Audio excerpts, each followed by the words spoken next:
জামাত ইসলামী জনগণের সমর্থনে যদি ক্ষমতায় যেতে পারে তাহলে আমরা কিভাবে রাষ্ট্র পরিচালনা করব এই পলিসি উপরেই আজকে আমরা ডিসকাস করেছি এবং প্রথম সেশন হয়েছে।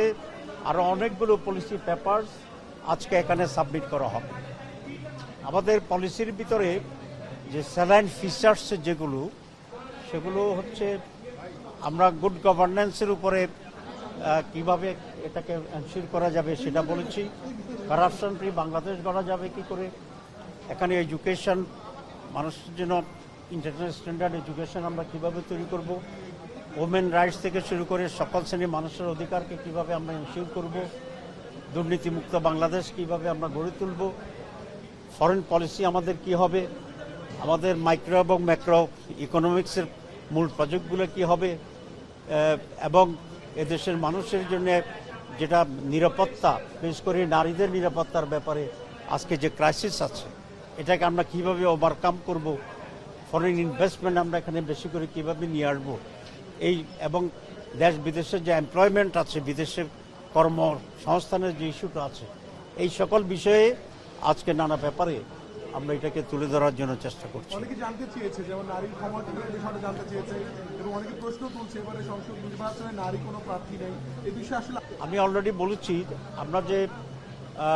কনসেনসাস কমিটি যেটা হয়েছিল এবং সেখানে সংস্কারের যে আলোচনা হয়েছে সেখানে একটি বিষয় আসছিল যে নারীদেরকে ডাইরেক্ট ইলেকশনে দেওয়ার বিষয়টি আছে। আপনাকেই বলছি, ইন্স্যুরেন্স করলে সিটিতে সুরক্ষা পাবেন নিশ্চিত। এবং সেখানে 5% থেকে 15% পর্যন্ত নারী থাকবে এরকম একটা সিদ্ধান্ত সেখানে আছে। বাংলাদেশ জামাত ইসলামী এই সিদ্ধান্তের সাথে ঐকমত্য পোষণ করেছে। সুতরাং যদি এটা আইনে পরিণত হয় তখন আমরা নারী থেকে ডাইরেক্ট ইলেকশনে দিতে সেখানে আমরা এগ্রি করেছি এবং আমরা এটা বাধ্য থাকবো। এইবার আমরা ডাইরেক্টলি নারী ক্যান্ডিডেট না দিলেও আমাদের জোটের পক্ষ থেকে নারী ক্যান্ডিডেট আছে সেখানে।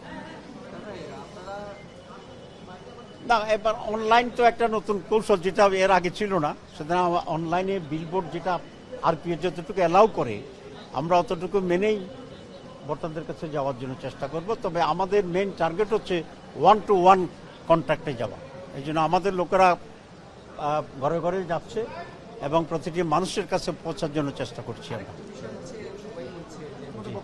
আমাদের মানে পূর্ণ প্রস্তুতি আছে আমাদের জন্য।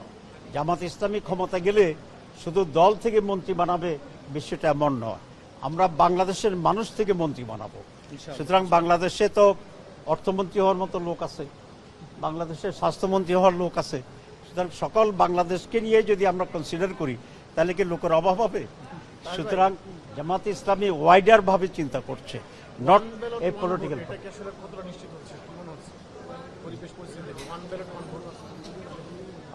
আমার ক্লিয়ার হয়নি, মানে ভোট সুষ্ঠু হবে কি না এটা আপনার মূল কথা। আমরা আশা করি সুষ্ঠু হবে, তবে কিছুটা ব্যত্যয়তা আমরা লক্ষ্য করছি, সেগুলো রিপেয়ার করার জন্য আমরা চেষ্টা করছি। আমরা অলরেডি চিফ অ্যাডভাইজার ইলেকশন কমিশনের সাথে যোগাযোগ করছি, কারণ যদি এবার সুস্থ ইলেকশন না হয় তাহলে বাংলাদেশ শুধু অতীতের অন্ধকারেই যাবে না, আবার গাঢ় অন্ধকারের দিকে চলে যাবে। এখন পর্যন্ত কি ব্যর্থ দেখছেন? আমরা ব্যর্থ দেখছি সরকারের অ্যাটিটিউডে, একটি দলের প্রতি অধিকতর বায়াসনেস দেখেছি। যেমন প্রটোকলের কথা বলেন, সিকিউরিটির কথা বলেন, এবং কোনো জায়গায় অফিসাররা কিছুটা বায়াস রোল প্লে করছে।